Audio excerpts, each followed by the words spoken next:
Hello students आमे आज पढ़िबा class 10 history chapter 1 the rise of nationalism in Europe.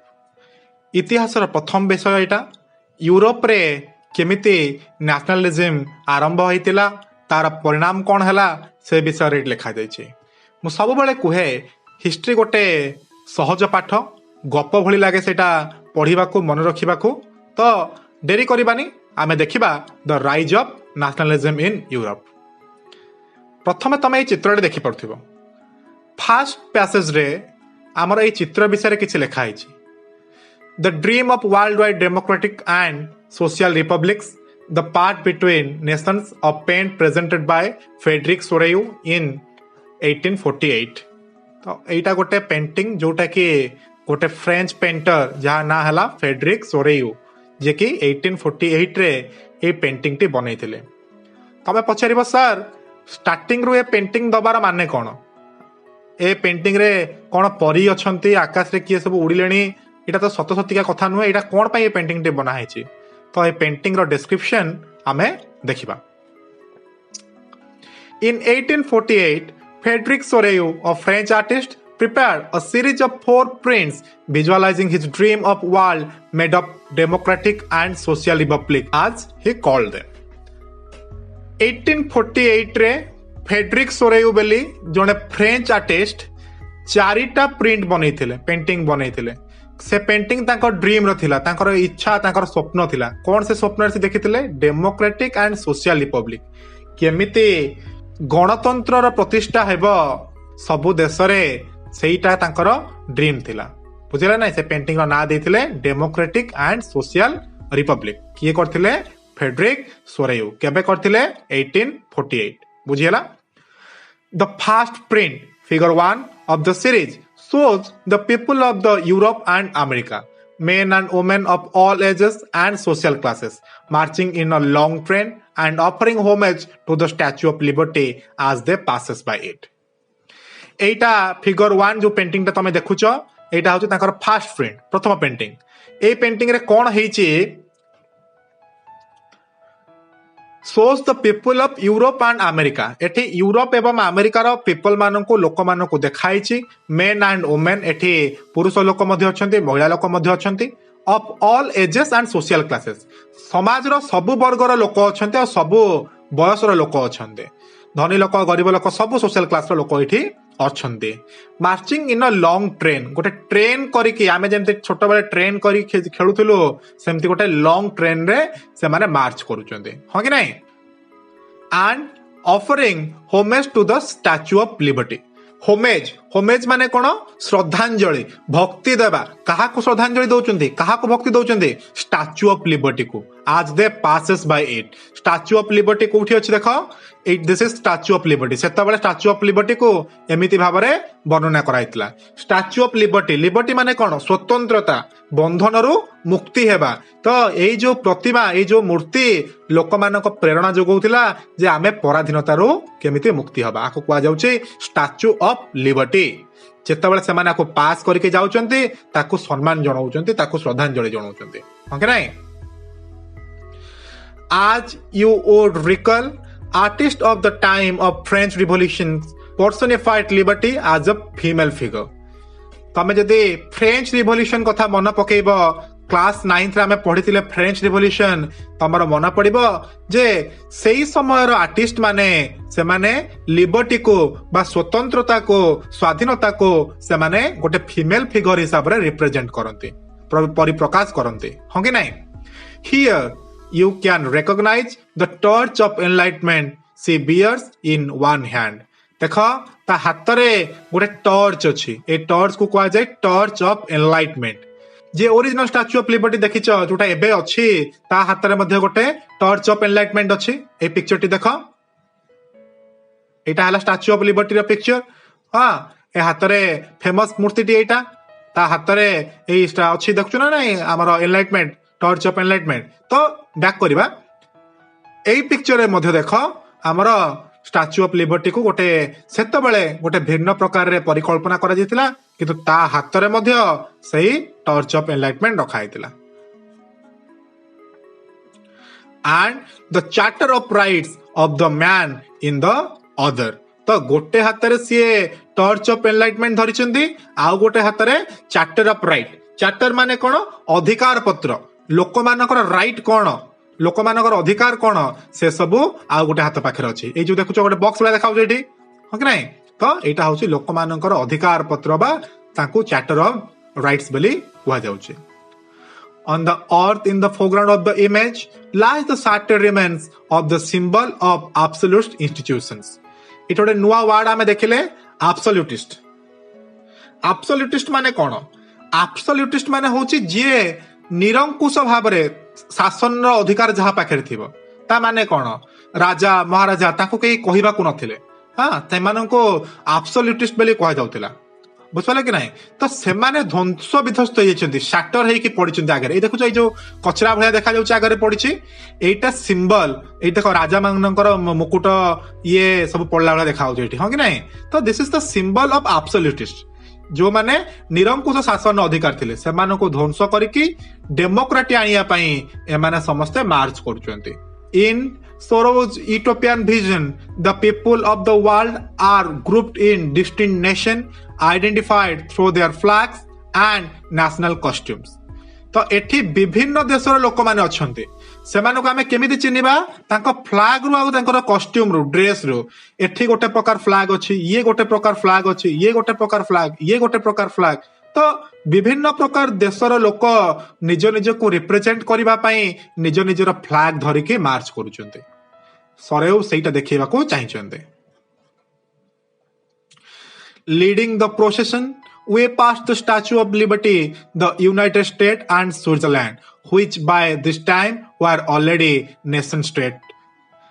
जेतबेले तमे पाखरे देखिबो ए स्टैच्यू ऑफ लिबर्टी पाखरे तो स्विट्जरलैंड आउ यूएसए ए दीटा देश यूनाइटेड स्टेट आउ स्विट्जरलैंड जो माने कि ऑलरेडी नेशन स्टेट हे गलेनी जो माने ऑलरेडी एकत्रित हे गलेनी से माने ए स्टैच्यू पाखरे देखा जाइछ तांको हो कि नहीं.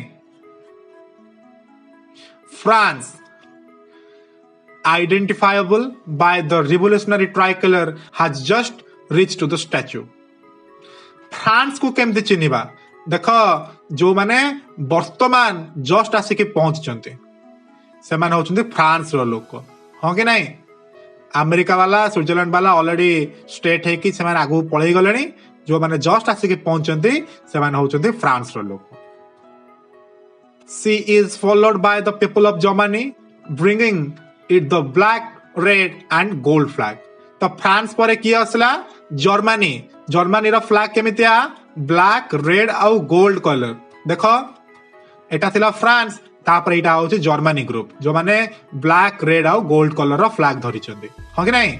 तो यूनाइटेड स्टेट स्विट्जरलैंड आगे जाइचंती स्टैच्यू ऑफ लिबर्टी पाखरे फ्रांस रो लोक माने अछंती ट्राई कलर फ्लैग सहित तापरे जर्मनी ता पछुको अछि जो माने मध्य ब्लैक रेड आउ गोल्डन कलर ट्राई कलर रो गोटे फ्लैग धरिचंती. ओके नेक्स्ट देखिबा. Interestingly, at the time when Sareu created this image, the German people did not yet exist as a united nation. जेतेबेले सरेउ ये पेंटिंग टी करिदिले सेतेबेले जर्मन लोक गोटे nation गोटे United nation हिसाब रे एकत्रित हेई नथिले. German जेतेबेले भाग भाग हेकी थिला हां कि नहीं. The flag they carry is an expression of liberal hopes in 1848. जो पताका में देखिले तीनटा कलर पताका ब्लैक रेड और गोल्ड सेटा तांकर होप सेटा तांकर आशा जे से माने दिने लिबरल हेबे से माने दिने स्वतंत्र हेबे. To unify the numerous German-speaking principalities into nation state under a democratic constitution. जेतक लोक जर्मन ने कथाबार्ता करचंती जहार जर्मनी भाषा भाषी लोक से माने एकत्रित हेकी गोटिए नेशन स्टेट बनेबे. हां जहार की गोटे डेमोक्रेटिक कॉन्स्टिट्यूशन थिबो जहार गोटे संविधान थिबो. बुझपाले कि नहीं. तो जर्मन लोक माने से आशा नै कि 1848 रे से फ्लैग टी बनैथिले जोटा सरेउ ताको इमेज रे देखैचंती. Following the German people of Austria, the kingdom of the two Sicilies, Lombardy, Poland, England, Ireland, Hungary and Russia. तो एई सबु देश माने जर्मनी पछुको पछुको अछन्ते. बुझपाले कि नहीं. को देश से फर्स्ट कहला ऑस्ट्रिया अछि. मनला ऑस्ट्रिया तापर की अछि kingdom of two Sicilies kingdom of two Sicilies एटा गोटे पुराना देश जोटा कि इटाली रे थिला एबे सेटा आउ नाही सेटा 1816 नु नै कि 1860 पर्यंत एटा हमरो इटाली रो साउथ रे देखा आउथिला ओके तापर कि आसला लंबाडी Poland then England Ireland Hungary and Russia तमे देखि परथिबो केते सारा फ्लैग ता पछु पछु पछु पछु अछंती एही माने होचंती सेही देश गुडाक जो देशर ना सेठी लेखा आइछि फ्रॉम द हेवन स्वर्गरु एभव ऊपरे Christ saints and angel gaze upon the scene gaze माने देखिबा स्वर्गरु किए किए देखुचंती जीसस क्राइस्ट देखुचंती जीसु ख्रीष्ट देखुचंती सेंट्स संत माने देखुचंती एंजल्स परी माने देखुचंती से माने ऊपर ए सब दृश्य देखुचंती देखो एटा स्वर्ग एठी सब परी माने उडुचंती संत माने अछंती एठी एंजल्स देखो तांकर पर अछि जीसु ख्रीष्ट अछंती हो कि नाही तो ए माने सब स्वर्गरो ए दृश्य सब देखुचंती they have been used by the artist to symbolize fraternity among the nation of the world समस्त देश परस्पर संगरे मिली मिसी आगु को केमिति बढ़ी पारिबे सेही दृश्य को आर्टिस्ट तांको पेंटिंग रे सिंबलाइज करिसंती देखैसंती बुझेला कि नाही This chapter will deal with many of the issue visualized by Soreu in figure 1 এই चैप्टर रे आमे पढिबा सरेंकर ए पेंटिंग रे कोन कोन इशू थिला कोन कोन प्रॉब्लम थिला During the 19th century, nationalism emerged as the force which brought about sweeping changes in the political and mental world of Europe. तो during 19th century, 19 शताब्दी माने 1801 to आरंभ करके 1900 पर्यंत ता भितरे यूरोप रो लोक मानक मेंटालिटी यूरोप लोक मानक पॉलिटिकल कोन कोन चेंजेस हेतिला सेटा हम ए चैप्टर रे पढिबा The end result of these changes was emergence of nation state in place of multinational dynastic empires in Europe. ए जो चेंजेस आसीतिला ए जो परिवर्तन आसिया पई लोक माने चिंता करतिले तार कारण कोन बा तार आउटपुट कोन हबो परिणति कोन हबो जे समग्र यूरोप गोटिए देश हे जिवो जोटा कि आगरो मल्टीनेशनल डायनास्टी थिला बहुत सारा राजकीय परंपरा राजा राजुड़ा ता भीतर शासन करथिले छोट छोट देश करी शासन करथिले से समस्त को एकाठी करिबा पई एठी हमरो चिंता करा जायछि The concept and practices of modern state in which centralized power exercised sovereign control over a clearly defined territory had been developing over a long period of time in Europe. तो एई लाइन रे कोन कहिला ए line रे ता माने हला लोक मानक मनरे अनेक दिन हेलाणी गोटिए एकत्रित होई गोटिए टेरिटोरी करिबा गोटे देश करिबा एवं तार पावर जे उच्चतम पावर सोभरगेन माने उच्चतम पावर जोटा हां जोटा किए कहा पाखा रहबा गोटे सेंट्रलाइज पावर रहइबो सबु देश मानकर अलग अलग शासन व्यवस्था न होई कि गोटिए शासन व्यवस्था रहइबो हां तो एटा लोक मानकर मनरे बहुत दिनानी आशा थिला गोटे मॉडर्न स्टेट बनिया पे बुझेला but a nation state was one in which the majority of its citizens and not only its ruler came to develop a scene of common identity and shared history or descent. Nation state रे कौन हुए जे सबु power हाँ तार citizen मान पाखे रुहे केवल जे ruler को पाखे रहइबो नाही जो माने शासन करता से मान पाखे सब पावर रहइबनी लोक मान पाखे मध्य किछि पावर थिबो आउ सेंस ऑफ कॉमन आइडेंटिटी ता माने कोन एकतार भावना समस्तक मनरे गोटे एकत्रित होबार भावना सेटा मध्य से माने स्वप्न देखितिले this commonness did not exist from time immemorial it was forced through struggle through action of leader and the common people ए जो एकतार भावनाटा एटा इमोरियल नथिला इमेमोरियल माने कोन इमेमोरियल माने होची अति प्राचीन एटा बहुत पुराना चिंताधारा न एटा एबेर चिंताधारा आगरो लोक एमति भाबी नथिले वर्तमान लोक भाबुचोदे जे आम भितरे गोटे कॉमननेस आसीबो माने आमे समस्त कॉमननेस हेकी एकाठी हेकी रहि परिबा it was forced through struggle एटा बहुत स्ट्रगल कला परे लोक मानक मन को धारणा आसीचे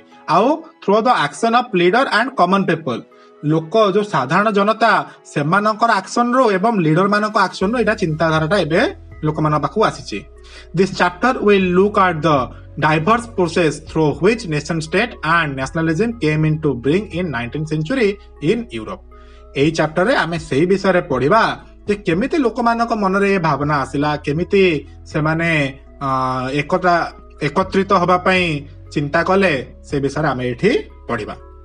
ତ ଏଇ ପାର୍ଟରେ ଆମେ କେବଳ ଆମର ପେଣ୍ଟିଂ ଉପରେ ଡେସ୍କ୍ରାଇବ କଲେ, ଆଉ ଏ ପେଣ୍ଟିଂରେ ଆର୍ଟିଷ୍ଟ କଣ ଦେଖେଇବାକୁ ଚାହିଁଛନ୍ତି, ଆଉ ଲୋକମାନଙ୍କ ମନରେ କେମିତି ଚିନ୍ତା ଆସିଛି ସେ ବିଷୟରେ ମଧ୍ୟ ଆମେ ଦେଖିଲେ ଜାଣିଲେ। ନେକ୍ସଟ ପାର୍ଟରେ ଆମେ ପଢିବା chapter 1.1 the French revolution and the idea of the nation. ଏଇଟା ଆମେ ନେକ୍ସଟ ପାର୍ଟରେ ପଢିବା।